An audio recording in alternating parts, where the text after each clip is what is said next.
Hoje, hoje nós não estamos inaugurando nada, porque eu não posso inaugurar mais nada até o dia das eleições. Eu vim aqui a convite do companheiro Padilha para ver de perto as coisas que estão acontecendo aqui no Rio de Janeiro. E vim ao Rio de Janeiro tratar de qualquer coisa da saúde e não passar pela Fiocruz é não vir ao Rio de Janeiro. Porque a Fiocruz tem um simbolismo muito grande. Não sei se a Jandira sabe, foi aqui que eu encontrei com a Jandira pela primeira vez. Não sei se a Anísia sabe, também foi aqui que encontrei com ela pela primeira vez. Você eu me encontrei na favela Chapéu Mangueira. E você eu me encontrei na Uni. Bem, mas uma coisa importante, gente, que é sagrado, é a gente poder mostrar que quando a gente tem disposição de fazer as coisas e tem gente determinada a fazer, as coisas acontecem. Vocês não têm dimensão do orgulho que eu tenho de ver o SUS dar o salto de qualidade que o SUS tem. Vocês não têm noção. Porque eu fui constituinte. Eu sou um dos criadores do SUS. E desde que nós criamos o SUS, se estabeleceu um ódio de uma parcela da sociedade brasileira na área da saúde contra o SUS, tentando vender a ideia de que o que era público não prestava, só o que era privado prestava. E eu não quero fazer uma briga entre público e privado. Eu quero que o privado seja o melhor possível, mas eu quero que o Estado seja tanto quanto melhor do que o privado. Para quê? Para dar o atendimento qualificado às pessoas neste país. Eu sempre disse para vocês, a vantagem que eu tenho sobre outros tipos de político é que eu já vivi vários lados da sociedade. Se eu conversar com alguém que passou fome, eu sei o que é passar fome, porque eu só fui comer pão com 7 anos de idade. Se eu quiser conversar com alguém sobre enchente nesse país, eu sei, porque já morei em muitas ruas que a minha casa chegou a encher 1,5 metro de água dentro. Eu sei o que é acordar de noite para tirar rato que está nadando, barata e fezes que estão dentro de casa. Eu sei o que é perder tudo que você tem dentro de casa. Se eu estiver conversando sobre saúde pública, eu sei também, porque eu já fui em muitos lugares públicos tratar de saúde. Aliás, eu perdi a minha primeira mulher, na minha opinião, num erro médico, porque morreu ela e a criança na hora do parto. Então, eu sempre tive na cabeça de que a gente tem que oferecer aquilo que é possível oferecer de melhor para as pessoas, sem fazer distinção de classe. Eu não pergunto se a pessoa ganha bem ou ganha mal. Eu não pergunto e não fico dependente se a pessoa é de tal ou qual religião, torce para qual time. Ao Estado brasileiro, cabe tratar todo mundo em igualdade de condições, dando preferência àquelas pessoas que mais necessitam do Estado. Porque tem pessoas que necessitam mais. Tem gente que precisa que tenha facilidade na casa, tem gente que tem que ter facilidade na hora de comprar comida, tem gente que não precisa do governo. Tem gente que é rica, tem gente que ganha bem, sabe? Tem gente que, efetivamente, se serve do Estado sem precisar do Estado. Eu vou dar um exemplo para vocês. A farmácia popular, nós aprimoramos ela. Então, hoje, se o presidente da empresa mais importante do Rio de Janeiro, o governador, for no médico e ele tiver uma receita pedindo um remédio que está na relação dos remédios da farmácia popular, e ele chegar na farmácia, ninguém vai perguntar se ele é rico ou se ele é pobre. Se ele tiver a receita e tiver dentro dos remédios que o SUS oferece de graça, Ele pode ser dono, sabe, da empresa mais rica. Ele vai pegar o seu remédio e não vai pagar nada, como não vai pagar a pessoa mais pobre do Rio de Janeiro, que também tiver a mesma receita. Isso chama-se tratar igualmente, mesmo os diferentes, porque esse é o papel do Estado. Então, quando eu venho aqui, não me deixaram ir no Hospital do Servidor. Não é que não me deixaram ir, é que o pessoal que veio na frente disse que o Hospital do Servidor tem muita gente, os corredores são estreitos, e que uma ida minha lá poderia atrapalhar o funcionamento do hospital. Então, eu não vou atrapalhar o funcionamento do hospital. Mas eu tenho frustração de não ter ido, porque o Hospital do Servidor devia ser de tanta qualidade que era lá que o presidente Getúlio Vargas se tratava. Tem até uma sala dele lá. E nunca me levaram para ver a sala do Getúlio Vargas. Eu vou, nem que for um dia meia-noite, para ninguém me ver e não atrapalhar ninguém. Ora, e o Padilha sabe, a Nízia sabe, o Temporão sabe, o Humberto Costa, que foi meu primeiro-ministro, sabe. Eu sempre disse para os meus ministros, nós precisamos fazer com que os hospitais federais do Rio de Janeiro sejam tratados como a coisa mais nobre, porque eles têm que ser uma referência nacional. Quando alguém quiser falar de saúde, mesmo respeitando toda a saúde do Brasil, alguém tem que lembrar, no Rio de Janeiro tem 6 hospitais federais e lá o tratamento é efetivamente igual ao melhor tratamento que é feito em qualquer lugar nenhum do mundo. Porque se não for assim, não precisa ser do Estado. Se o Estado assumiu a responsabilidade de ter 6 hospitais aqui, nós temos que dar a ele qualidade. E qualidade significa contratar funcionários, significa fazer concurso público e contratar mais médicos, significa pagar salários condizentes com a profissão que as pessoas têm, significa cuidar do paciente. Hoje eu não vou dar o microfone para você, não, que você vai falar em eleição e aqui não pode falar em eleição. Então, significa cuidar do paciente, significa cuidar direito das pessoas. Porque vocês sabem, gente, uma coisa que nós temos que aprender é que fazer uma ponte é fácil. Fazer um viaduto, qualquer um pode fazer. Fazer todo mundo. Agora, chamar os excedentes, espere. Então vejam, fazer uma rodovia, qualquer um pode fazer. O que é difícil quando você governa é você optar para quem que você vai destinar os sempre poucos recursos que o Estado tem disponível para cuidar. É fazer opção.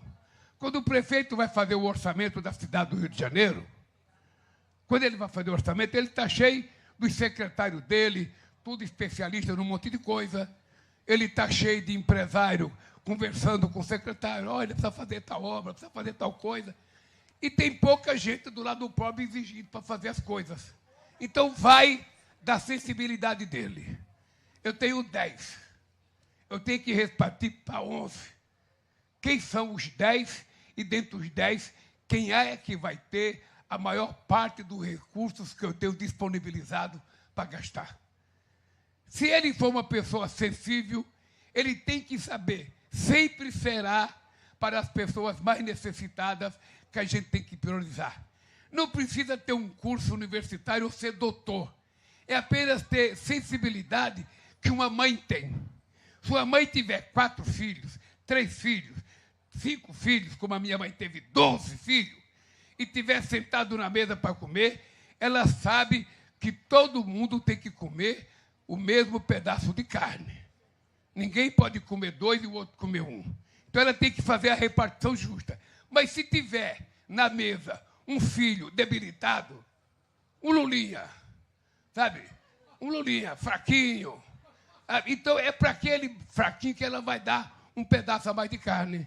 É para aquele fraquinho que ela vai dar um pouquinho mais de comida. É só quando você tiver que fazer o orçamento, não perguntar para o diretor da economia da Universidade Federal do Rio de Janeiro, ou não chamar alguém da USP, ou não chamar alguém do FMI ou do Banco Mundial. Não.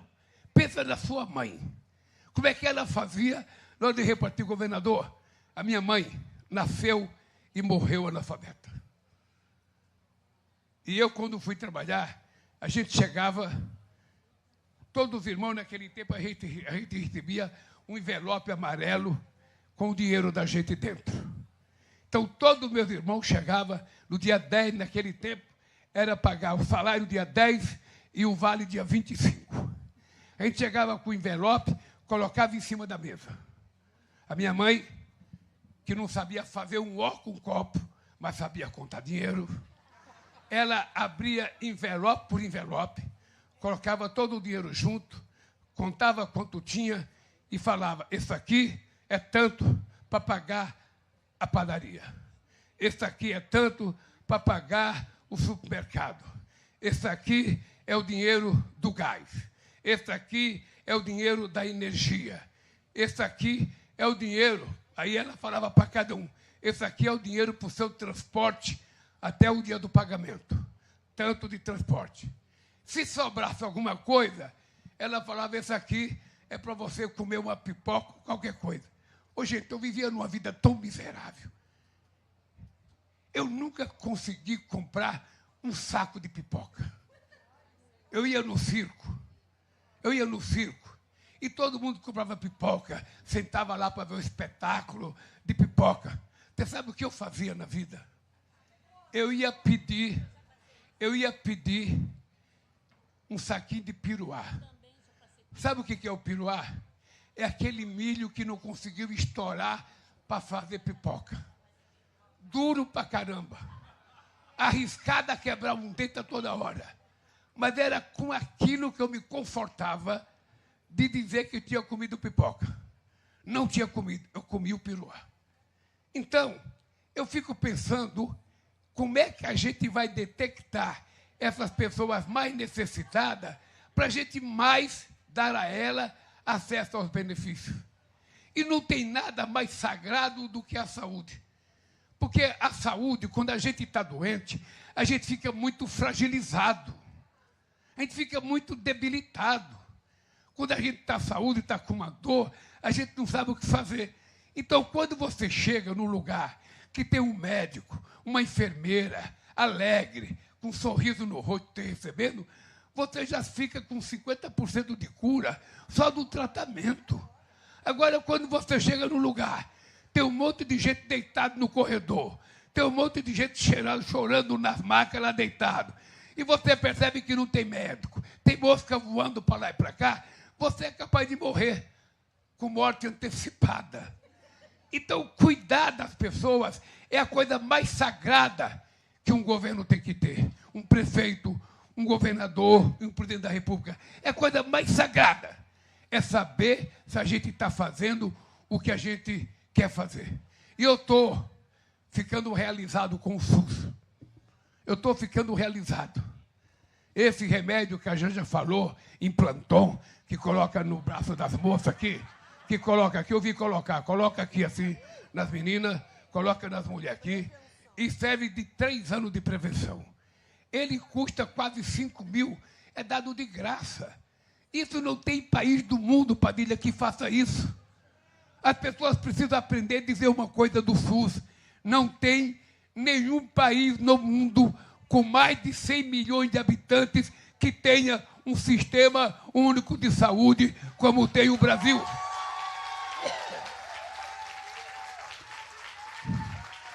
E da mesma forma que investir, que dinheiro colocado na educação é investimento, é preciso parar com essa bobagem de dizer, eu gastei tanto na saúde. A saúde também é investimento, porque uma pessoa com saúde tem mais capacidade produtiva, tem mais capacidade de estudar, tem mais capacidade de fazer as coisas do que uma pessoa debilitada. Então, eu estou feliz por isso. Estou muito, muito feliz. Eu sei que aí a gente não fez tudo. E a gente nunca consegue fazer tudo. A coisa mais fácil é a gente comer.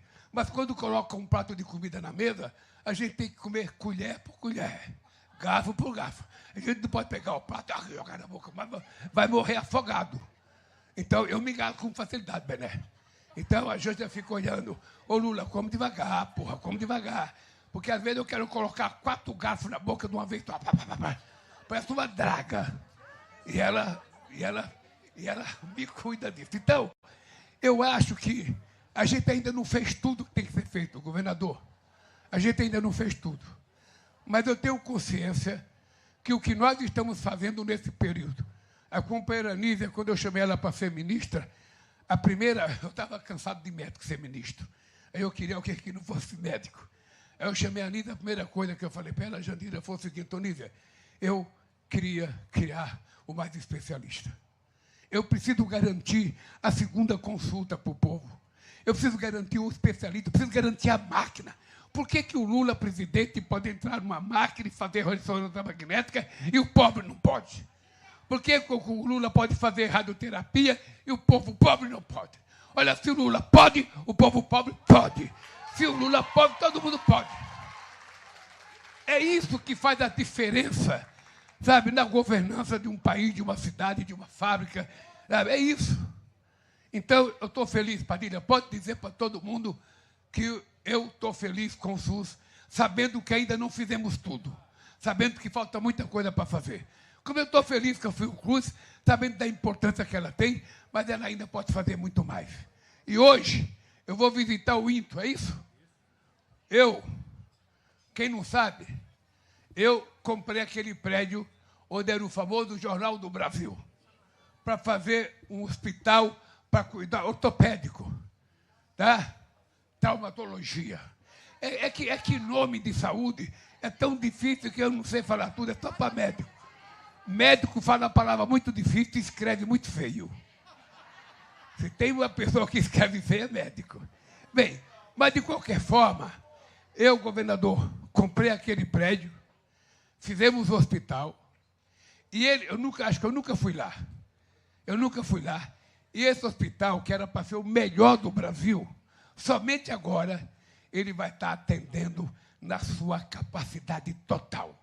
E hoje eu estou lhe convidando para ir lá comigo para você ver. O Rio de Janeiro vai ter o melhor hospital para tratar da questão, sabe, de traumatologia. É isso? Traumatortopedia. Pronto. Então, eu estou lhe convidando, governador e prefeito, porque eu nunca fui lá e eu comprei em 2004, 2005. Foi por aí que eu comprei. E nunca pude ir lá. Agora eu vou. Eu vou porque eu quero, quando andar pelo mundo afora, ninguém que ouse falar mal do Brasil. Ninguém. Porque nós não somos os melhores do mundo. Nós não somos os melhores do mundo. Nós vimos o fracasso da nossa seleção agora na Copa do Mundo, mas nós temos que ter orgulho de brasileiro. Nós temos que ter orgulho. Então eu vou lá porque eu quero. Eu li, acho que eu já contei para vocês, governador, eu li um artigo de um jornalista americano aqui no Carioca.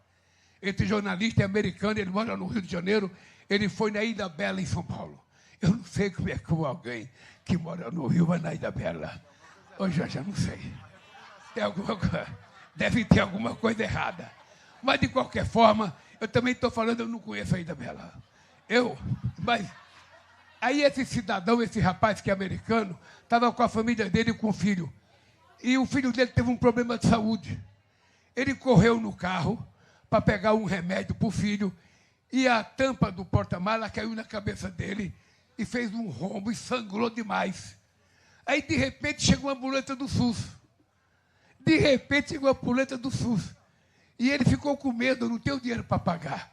Entrou na ambulância, foi para o hospital. Tomou acho que 7 ou 8 pontos na cabeça. Trataram do filho dele. Quando ele perguntou quanto custa, aqui, meu caro, é de graça. Aqui é do SUS. Tá? É essas coisas que a gente tem que mostrar. Tem gente que é mal atendido? Tem. Tem gente que não se tratou, que não conseguiu? Tem. Mas o que nós temos que tirar proveito é das coisas boas para evitar que as coisas más voltem a acontecer. Então, eu, sinceramente, Padre, ganhei a minha sexta-feira vindo aqui hoje, de ver essa cara de vocês, de ver a imprensa. Vocês percebem, companheiros da imprensa, vocês percebem que eu falei pra caramba e não falei do tarifaço. Não vou falar porque a notícia tem que ser o SUS. A notícia tem que ser as nossas carretas. A notícia tem que ser o tratamento das mulheres. Por isso, eu vou deixar para falar do tarifaço quando o Trump falar. Quando o Trump falar, eu falarei. Enquanto ele não falar, eu não falarei, porque nós vamos mostrar que contra o Brasil ninguém ganha mentindo. Ou é mais verdadeiro que nós, ou não vai enganar a sociedade brasileira. Por isso, gente, eu quero dizer ao governador: governador, Vossa Excelência é um magistrado. Estudou muito, fez concurso, foi juiz, virou desembargador, é especialista na letra. Nunca fale que não é político. Você sabe por quê, governador? A gente nasce político. Quando você nasceu, fizeram você chorar. Aquele choro já foi o primeiro ato político teu para respirar. Depois, você começa a fazer política pedindo o peito da sua mãe para mamar. Se ela não der, você faz um escarcéu desgraçado. Chora, chora, chora. Não deixa pai dormir, não deixa a mãe dormir, até ela colocar o peito da sua boca. É uma conquista que você vê. Que nem eu fazia greve e pagar o meu salário, você fazia greve para sua mãe dar um peito para você. Então a gente faz político. O que você não é um político partidário. Você não está em nenhum partido político, você está na justiça, mas você nunca esqueça, eu já te falei, que o papel que você está cumprindo no Rio de Janeiro, eu acredito muito em Deus, sabe? Eu acredito muito em Deus. E eu acho que não é de graça ter acontecido na sua vida a oportunidade de você salvar da imoralidade o Estado do Rio de Janeiro. Pode ter certeza que não é de graça. Pode ter certeza que tem o dedo de um ser superior na sua cabeça dizendo faça. Não se importa que a política faça o que tem que fazer. Porque esse povo sabe, ninguém nunca votou em você. Você nunca pediu um voto para ninguém. Mas eu venho muito ao Rio de Janeiro. Eu conheço muito político aqui. Nunca teve um político eleito que criou a expectativa que esse povo tem em Vossa Excelência. Eu só peço uma coisa para você. Só peço uma coisa para você, governador. Só peço uma coisa que é uma coisa, sabe, que eu não posso deixar de pedir. Faça o que tiver que ser feito. Faça o que tiver que ser feito. Não tenha medo. Não se assuste. Porque quem está botando fé em você é esse povo mais humilde do Rio de Janeiro. E naquilo que for necessário, o governo federal lhe ajudar, eu já lhe disse, nós estaremos junto com você para tentar ajudar você a moralizar o Estado do Rio de Janeiro, porque não é possível esse Estado, essa cidade, que são símbolos desse país no mundo, ser dominado, sabe, por gente que não presta.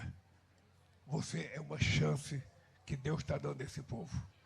Não fale com esse povo. Que Deus lhe dê força e lhe ajude para que a gente possa, sabe, quando chegar na época certa, a gente poder entregar esse Estado a alguém, sabe, que possa governar com dignidade esse Estado. No mais, gente, eu quero agradecer a vocês, pedir mais uma vez que Deus abençoe vocês e dizer para vocês, eu estarei no Rio de Janeiro mais vezes, porque eu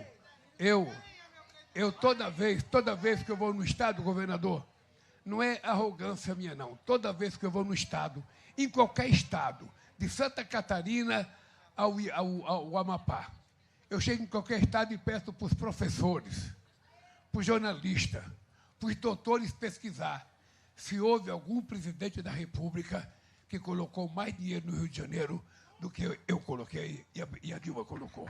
Eu duvido. Isso vale para o Rio Grande do Sul, isso vale para... Mesmo São Paulo, se você for analisar hoje, as obras que estão acontecendo em São Paulo, 90% é dinheiro do governo federal.